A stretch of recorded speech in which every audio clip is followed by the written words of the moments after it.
Hello everyone, welcome to Bambatha Mancuza TV. I'm here to update you of what was happening on my brother's keeper namhlanje ngoLwesibili mhla 11 March 2025.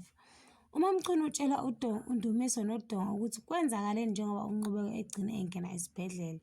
Okuyilapho abashaqeke khona uma bezwa ukuthi uMamChunu udlise uNqubeko upoison, okuyinto abangayikholwanga kwaze wagcizelela nomshengu ngoba uyena osheshe wafika endaweni yesigameko. Okuyilapho efice khona uMamChunu ezihlalele nje uNqubeko ekhihliza amagwebu phansi. UMamChunu ungena eyodini lapho kulele khona uNqubeko ngezinhloso zokuthi uzoxolisa ngalento ayenzile.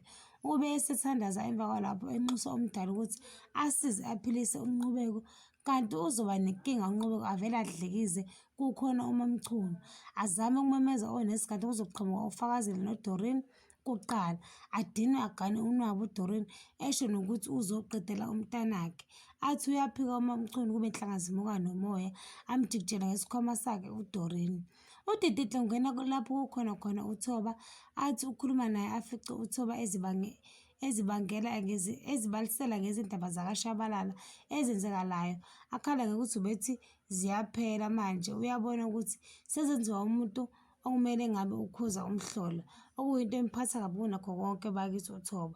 Amduduze uDidi aze amtshela ukuthi yena ustrong futhi uwuShabalala. Okuwesi asukume uThoba avele ambambe uDidi amqabule ethi ufuna ukunqaba kuvele kungavumi baqabane kanjalo. Ngebamba lapho ungakhohlwa ukucindezela notification bell nokusubscribe noma usho umbono wakho. Bye.